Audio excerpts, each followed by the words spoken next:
শুকরিয়া আদায় করলে আল্লাহ নিয়ামত বাড়িয়ে দেন। আর যারা আল্লাহর শুকরিয়া আদায় করে না, একজন মসজিদের ইমাম অথবা মাদ্রাসার মুহতামিম অথবা মাদ্রাসার শিক্ষক, মুহাদ্দিস, মুফতি যাই হোক না কেন, দেখবেন সে আমার ইমাম সাহেবের দেখেন বেতন পায় কত, ৫-৭ হাজার টাকা, কিন্তু শরীরের দিকে তাকায় দেখেন গোশত জবাই করে দিলি খেয়ে আর 2 কেজি বেশি। ঠিক না বে ঠিক? অথচ এই গ্রামে সবচেয়ে বেশি রাজনীতিবিদ দুর্নীতি করে, টাকা দুর্নীতি করে উপার্জন করেছে, দেখবেন টেনশনে ঘুমাতে পারে না, টিং টিং কথা কয় না। ঠিক না বেঠে? কারণ বরকত নাই, কত ইনকাম করে আর একদিক থেকে চলে যায়। নিজে একজনের মেরেছে, এই মারার জন্য 20 লাখ টাকা খরচ করেছে, এখন নিজে বাঁচার জন্য 40 লাখ আর একজনের মেরে দিতে কথা কয় না। তাহলে কি বরকত আছে? কারণ ওর আবার কখন পিছন থেকে বসাই দেয়, তাই না চেয়ারম্যান সাহেব? চেয়ারম্যানের না, এরা আবার মনে করছে না, ওরে না বাবা, যেই ব্যক্তি জনগণের নিরাপত্তা দেয়, জনগণ তার নিরাপত্তা দেয়। ঠিক না বা ঠিক? আল্লাহ রাসূল এমন একটা সমাজ গড়ে দিয়ে গেলেন, যেই সমাজে মানুষেরা নিরাপত্তা পেয়েছে, মানুষেরা শান্তি পেয়েছে, ধর্ষণ হয় নাই, জেনা হয় নাই, ব্যভিচার হয় নাই, এমনকি গরিব দুঃখী ছিল না। এমন একটা সময় এসে গেল, নিজেদের পুটলাই করে জাকাতের টাকা নিয়ে ঘুরে বেড়ায়, জাকাতের টাকা নিয়ে ঘুরে বেড়ায়, কাকে দেবে ঘুরতে ঘুরতে গায়ে ময়লা কাপড় হয়ে গেছে। আর একজন তার সাথে দেখা, আর একজন সাহাবীর সাথে দেখা, কয় ভাই আপনার কাপড় দেখে মনে আছে খুব বিপদে আছেন গো ভাই, এই যে জাকাতের টাকাগুলো নেন। বলছে পাকামো ভাই, আমি যে নিয়ে বেড়াচ্ছি তাই ইডা কিডা নেবে, কথা কয় না। আল্লাহ রাসূল এমন একটা সমাজ প্রতিষ্ঠিত করে দিলেন, যেই সমাজে জাকাত দেওয়ার মতো, জাকাত নেওয়ার মতো মানুষ পাওয়া যেত না। একজন ঘুরে বেড়াতো আর একজনের দেওয়ার জন্য, ও সে আবার ঘুরে বেড়াতো আর একজনের দেওয়ার জন্য। ওগো আমার ভাইরা, আল্লাহর নবীর সাহাবী ওমর রাদিয়াল্লাহু তাআলা আনহুর খেলাফত কাল, সেই খেলাফত কালে বসে রয়েছেন। এমন সময় একজন কিশোরকে ধরে আনলো 2 জন ব্যক্তি, নিয়ে এসে বলছে, ওগো ওমর রাদিয়াল্লাহু তাআলা আনহু, এই ব্যক্তি, এই কিশোর আমার পিতাকে হত্যা করেছে, আমরা বিচার চাই। ওমর রাদিয়াল্লাহু তাআলা আনহু বললেন, যেহেতু হত্যা করেছে, হত্যার বদলে হত্যা, কিসাসের বিধান কায়েম আছে, সুতরাং তার হত্যা করা হবে। প্রাপ্তবয়স্ক যেহেতু হয়েছে, তাকে হত্যা করা হবে। ওগো বলো, তুমি কি সত্যিই হত্যা করেছো নাকি? বললো হ্যাঁ আমি হত্যা করেছি। বললো তাইলে যেহেতু আত্মস্বীকৃত খুনি, তুমি যেহেতু তোমার জবানবন্দি দিয়েছো, তোমাকে হত্যা করা হবে। বলো তোমার কি কোনো চাহিদা আছে নাকি?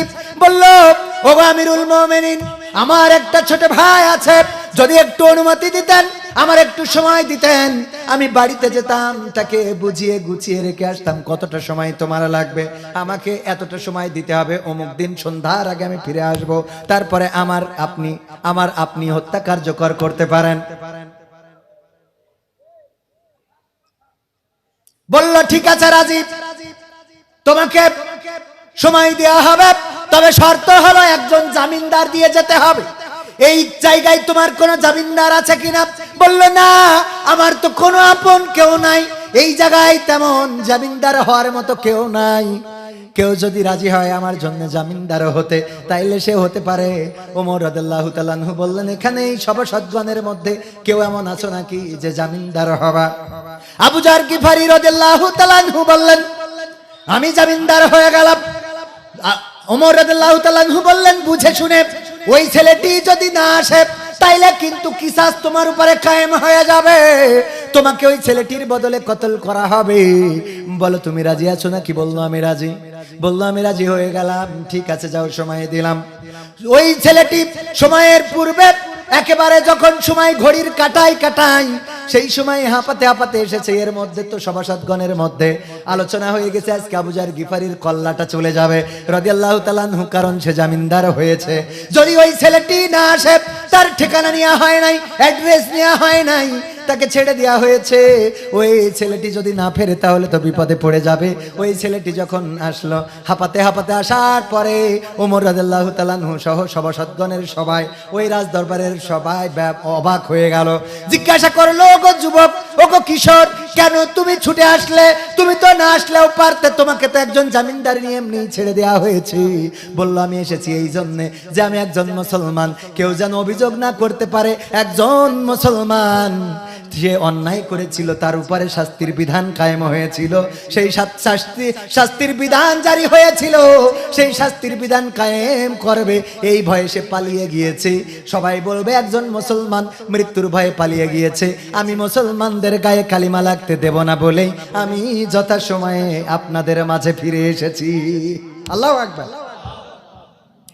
আবু জার গিফারি রাদিয়াল্লাহু তাআলা আনহুকে বলা হলো, ওগো আবু জার গিফারি, তুমি কেন জামিনদার হলে? তখন আবু জার গিফারি বলল, একজন মুসলমান যখন সে বিপদে পড়ে একজন জামিনদার খুঁজছে, তখন আমি জামিনদার হইলাম এই কারণে যেন কেউ না বলতে পারে একজন মুসলমান বিপদে পড়েছিল আর জামিনদার খুঁজেছিল, কিন্তু কেউ জামিনদার হয় নাই, একজন মুসলমানের বিপদে কেউ এগিয়ে আসে নাই, আমি এই জন্যে মুসলমান হিসাবে জামিনদার হয়ে গেছি। ছেলেটি বলল, আপনি আমার শাস্তি কার্যকর করতে পারেন, তবে তার আগে একটা কথা বলি, ওগো আমিরুল মুমিনিন, আমি যাকে হত্যা করেছি আসলে তাকে হত্যা করার জন্য আমি আঘাত করি নাই। আমার একটা উট আছে, আমাদের দুই ভাইয়ের একটা উট আছে, সেই উটটা তাদের ক্ষেতের ফসল অথবা তাদের খেজুর গাছ কিছুটা খেয়ে ফেলেছে, এই জন্য উটটাকে এমন ভাবে প্রহার করেছে যে উটের চোখটা কানা হয়ে গেছে। উটটা যন্ত্রণায় ছটফট করছিল, এই যন্ত্রণা দেখে সহ্য করতে না পেরে একটা পাথর উনার বাবার দিকে ছুঁড়ে মেরেছি। অনিচ্ছা সত্ত্বেও পাথরটা উনার কপালে লেগে মাথাটা ফেটে ফিনকি দিয়ে রক্ত বের হয়ে মারা গেছে। আসলে হত্যা করার জন্য মারি নাই। ওই সন্তান দুজনের বলা হলো, যাদের পিতাকে হত্যা করেছে, বলো তোমাদের আর কোনো কথা আছে নাকি? ওই দুইজন বলল, ওগো আমিরুল মুমিনিন, আমরা ওই মানুষটাকে ক্ষমা করে দিলাম, ওই কিশোরটার আর হত্যা করার দরকার নাই। জিজ্ঞাসা করা হলো, কেন ক্ষমা করে দিলে? ওই লোকটি বলল, ক্ষমা করে দিলাম এই জন্যে যে আমি একজন মুসলমান হওয়ার কারণে একজন মুসলমান ভুল করে একটা বিপদ ঘটে গেছে, সেই ভুলের জন্য যদি তার শাস্তিটা কায়েম হয়ে যায়, আমি মুসলমান, এটা আমার বিবেকের কাছে অন্যায় মনে হচ্ছিল, এই জন্য মুসলমান হয়ে অপর মুসলমান ভাইয়ের ক্ষমা করে দিলাম। ওগো আমার ভাইরা, কেমন মুসলমান হওয়া দরকার। আর আজকের মুসলমান আমরা এমন মুসলমান, রোজার মাসে দোকানগুলোয় বুরখা টানায়া এত পরিমাণ খায়। আমরা ইফতার বিতরণ করি, হুজুর রাস্তায় জিজ্ঞেস করি, ভাই রোজা? গায়ে না রোজা নেই। ভাই রোজা? না রোজা নেই। ভাই রোজা? না রোজা নেই। ভাই রোজা? না রোজা নেই। ভাই রোজা? হ্যাঁ ভাই আছে। 4 জন 5 জন পরে একজন পায়। 50টা ইফতার বিতরণ করতে যেয়ে 400-500 লোকের কাছে জিজ্ঞেস করা লাগে। বলেন সুবহানাল্লাহ। ও নাউজুবিল্লাহ। অথচ আল্লাহ বললেন, ইয়া আইয়ুহাল্লাযীনা আমানু কুতিবা আলাইকুমুস সিয়াম কামা কুতিবা আলাল্লাযীনা মিন ক্বাবলিকুম লাআল্লাকুম তাত্তাকুন। আমার আল্লাহ বললেন, ওগো ঈমানদারেরা, আমি তোমাদের উপরে রমাদানের রোজাকে ফরজ করেছি, যেমন ভাবে তোমাদের পূর্ববর্তীগণের উপরে রমাদানের রোজাকে ফরজ করেছিলাম, যাতে করে তোমরা তাকওয়ার অধিকারী হতে পারো। আর আমরা এত ভয় আল্লাহরে পাই যে চায়ের দোকানে বুরখা টানায় তারপরে খায়, কারণ আমাদের বিশ্বাস হইলো আল্লাহ এই কালো পর্দা দিয়ে দেখতে পারে না। নাউজুবিল্লাহ বলবেন না? আল্লাহ ও দিয়ে দেখতে পায় না? পায় না। যদি আল্লাহর ভয়ে পর্দা না টানায় মানুষের ভয়ে টানান, তাইলে তো আরো বড় গুনাহ শিরক। কি? কারণ আল্লাহ থেকে আপনি মানুষের বড় মনে করে নিয়েছেন, যে মানুষের ভয়ে আমি যদি খাই, চেয়ারম্যান যদি খাই, এলাকার লোক যদি দেখে, তাহলে বলবে চেয়ারম্যান খাচ্ছে। এই ভয়ে বলে যে টয়লেটে বিড়িটা টেনে আসি, হবে? কথা কয় না। ভয় পাতি হবে কার? আল্লাহ। রোজা রাখেননি, ওপেন খান, কারণ রোজা না রাখার তো বিধান আছে। সব রোজা রাখার জন্য কয়টা? অন্তত 7টা মনে হয়, হুজুর ঠিক বলছি তো? 6টা-7টা শর্ত থাকা লাগে। তার মধ্যে 1 হলো বালেগ হওয়া, মুসলমান হওয়া, 2 হলো বালেগ হওয়া, 3 স্বাধীন হওয়া, 4 সফরে না থাকা, 5 সুস্থ থাকা, 6 শরীয়তের ওজর মুক্ত থাকা। কয়টা গুণ? 6টা গুণ থাকতে হবে। কয়টা গুণ? তার মধ্যে সুস্থ থাকা আছে, শারীরিকভাবে সক্ষম হওয়া। শারীরিকভাবে যদি আপনি অক্ষম হন, আপনার রোজা রাখার বিধান নেই। আপনি যদি সফরে থাকেন, তাহলে আপনার রোজা রাখলে আপনি পরে রাখলেও চলবে। যদি আপনি এমন হয় যে সফরটা সহজ, আপনি সেখানে রাখেন, তাহলে এটা উত্তম, রাখা ভালো। কিন্তু যদি না রাখেন, পরে রাখলেও চলবে, এ নিয়ে কোনো সমস্যা নেই। যাদের ওই পিরিয়ড হয়, সময়, ঋতু, এই ঋতুকালীন সময় এসে রোজা রাখবে না, পরবর্তীতে আদায় করে দেবে। তারপরে কি? বালেগ হতে হবে, সুস্থ মস্তিষ্কের হতে হবে, পাগল হইলে হবে না। কি হইলে হবে না? পাগল হইলে হবে না, সুস্থ মস্তিষ্কে। পাগলের জন্য রোজা নামাজ এগুলো তার উপরে কোনো শরীয়তের বৈধতা নেই। তো এই জন্য এই শর্তগুলোর বাইরে যদি আপনি থাকেন, চেয়ারম্যান সাহেব অসুস্থ, রোজা রাখলে বিপদে পড়ে যায়, তো উনি রোজা না রেখে সরাসরি বিড়ি খাইলে, মানে বিড়ি তো খান না, কথার কথা, তো খাইলে কোনো অসুবিধা নেই, কথা কি মনে থাকবে? কিন্তু আপনি যদি মনে করেন যে আমি তো রোজা নেই, অসুস্থ, মানুষের সামনে খালি, মানুষ আবার না জানি কি মনে করে, এই মনে করলি ওই মানুষকে আল্লাহর থেকেও বেশি ভয় পাইলে, ঠিক না বে ঠিক? তাহলে এটা হইল শিরক। আর যদি এমন মনে করেন যে আমি যেহেতু রোজা নেই, রোজাদারের সামনে খাওয়া উচিত না, এতে করে রোজাদারের মনে কষ্ট লাগবে যে সে তো আজকে না খেয়ে আছে, তাহলে ঠিক আছে, তাহলে ঠিক আছে, আপনি তখন আড়াল করে খাইতে পারেন। কারণ হলো যে আপনি একজন রোজাদারকে কষ্ট দিতে চান না, কারণ খাওয়া দেখলে একটা খাওয়ার লোভ লাগে না, লাগে না?